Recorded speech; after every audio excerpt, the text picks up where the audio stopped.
This channel does not promote any violent, harmful, or illegal activities. All content provided by this channel is meant for an educational purpose only. এবার আপনাদের লর্ডসের মোড়ে ছবি দেখাবো। লর্ডসের মোড়ে জবরদখল করে বসে থাকা সরকারি জমি পুনর্দখল করতে গেলে কলকাতা পুলিশ এবং পুরসভার কর্মীদের সঙ্গে স্থানীয় দোকানদারদের ব্যাপক সংঘর্ষ তৈরি হয়। দেখুন সেই ছবি। লর্ডসের মোড়ে ছবি দেখাচ্ছি। লর্ডসের মোড়ে সরকারি জমি জবরদখল করে প্রায় শতাধিক দোকান খুলে গেছে, তৈরি হয়ে গেছে অস্থায়ী গ্যারাজ। আজ কলকাতা পুলিশ এবং পুরকর্মীরা সেই জবরদখল করা জমিকে দখলমুক্ত করতে যান, আর তখনই স্থানীয় দোকানদারেরা তারা বাধা দেয়। তৈরি হয় ধুন্ধুমার পরিস্থিতি। সরকারি জমি দখলমুক্ত করতে গেলে বাধা পেতে হয় পুরকর্মী এবং পুলিশকে। সেই ছবি দেখাচ্ছে এই মুহূর্তে আপনাদের। তথ্য সংস্কৃতি দপ্তরের জমি দখল করে দোকান গ্যারাজ তৈরি হয়ে গেছে। নবান্নের নির্দেশে আজ পুলিশ এবং কলকাতা পুরসভার কর্মীরা উচ্ছেদ অভিযানে যেতেই শুরু হয়ে যায় বিক্ষোভ। তৈরি হয় ধুন্ধুমার পরিস্থিতি।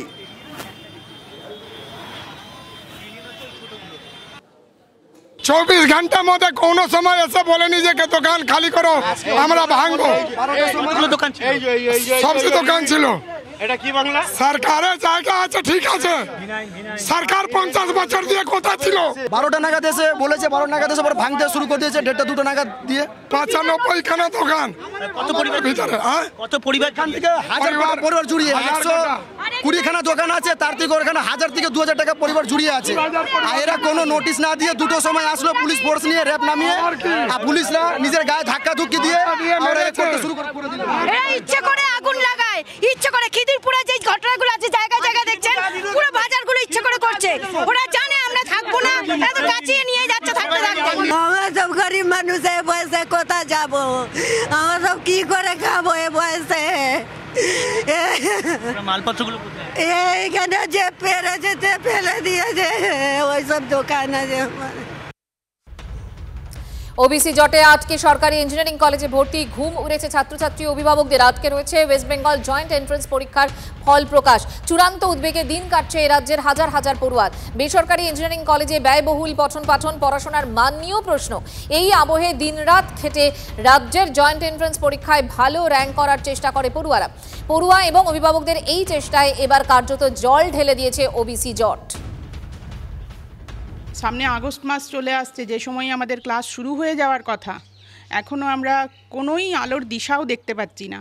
তো লক্ষ লক্ষ টাকা খরচ করে বেসরকারিতে পড়ানোর অবস্থা সবার নেই, যেরকম আমাদেরও নেই। আমরাও চাইছিলাম সরকারি কলেজ, কিন্তু বুঝতেই পাচ্ছি না এইভাবে আর কতদিন এটা চলবে। এই ওবিসির চক্করে, ওবিসি জটের মধ্যে আমরা যেভাবে ফেঁসে গেছি, কিভাবে যে এখান থেকে বেরোবো সেটাও বুঝতে পারছি না।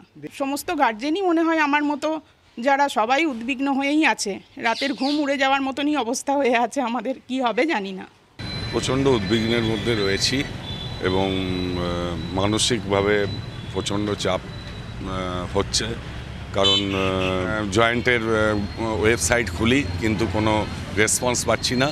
এবং এটার সঙ্গে সঙ্গেও আর একটা পরীক্ষা WBG এর জেন পাসটা, সেটারও মানে পরীক্ষার গত বছরে পরীক্ষার ডেট পেরিয়ে প্রায় 1 মাস হয়ে গেল।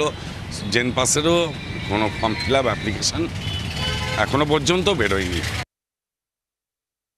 বেশিরভাগ মানুষেরই বেসরকারি কলেজে পড়ানোর সামর্থ্য নেই, তারা সরকারি কলেজের অপেক্ষাতেই থাকে, আর তারা রেজাল্টেই জানতে পারছে না, তো কোন অবস্থায় থাকবে তারা?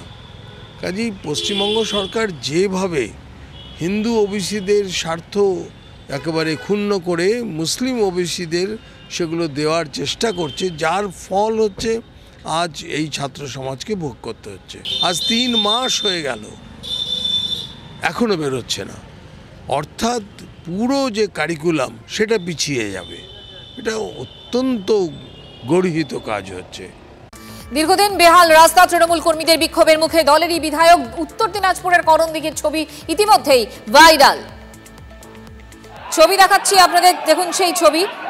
দীর্ঘদিন বেহাল রাস্তা, একের পর এক বিভিন্ন জায়গায়, রাজ্যের বিভিন্ন জায়গায় বেহাল রাস্তার ছবি আমরা তুলে ধরেছি, এবং এবার তৃণমূল কর্মীদের বিক্ষোভের মুখে দলেরই বিধায়ক। উত্তর দিনাজপুরের ছবি দেখাচ্ছি, উত্তর দিনাজপুরের করণদিঘির ছবি। বিধায়ক গৌতম পালকে রীতিমতো হেনস্থা এলাকার মানুষজনের। খুবই খারাপ, চলার মতো না। 10 থেকে 12 কিলোমিটার। আমরা কি বক্তব্য বলে ভোটটা নিয়ে লাই, আমরা ভোটটা পার্টি বলেই দিই, কিন্তু আমাদের কথা কোনোটাই রাখছে না, যখনই বলি তখন নোংরা ভাষায় কথা বলে। অসুবিধা হয় আমাদের চলাফেরা, অত বৃষ্টির জন্য আমরা বৃষ্টি হলে আমরা বের হতে পারি না বাড়ি থেকে, পাকা রাস্তা পুরো জল, বৃষ্টির বাড়ি থেকে বের হতে পারছি না। আমরা ভালোর জন্য প্রতিবাদ করতে গেলাম, গ্রামের লোক আজকে সারা রাত্রে ঘুমাতে পারিনি, পুলিশের এত চাপ, আমরা গোটা রাত ঘুমাতে পারিনি। এর আগেও বহুবার কমপ্লেন দেওয়া হয়েছে এই রাস্তার জন্য, ডিপেন্ড করা হয়েছে, কিন্তু কোনো কথায় কর্ণপাতই দিচ্ছে না। যখন ইলেকশন আসে তখন আসলো, আর এই তো মানুষকে মানে বুঝাই সুজাই নিয়ে ভোটটা নিয়ে চলে গেল, বাস হয়ে গেল। ভোট দেওয়ার মানে ভোট দিতে যান, ভোট দিয়ে আমরা নিয়ে চলে যাই, যখন কোনো কথা না ওদেরকে বলতে আসে মানে কেউ ওরা কথা শুনছে না আমাদের।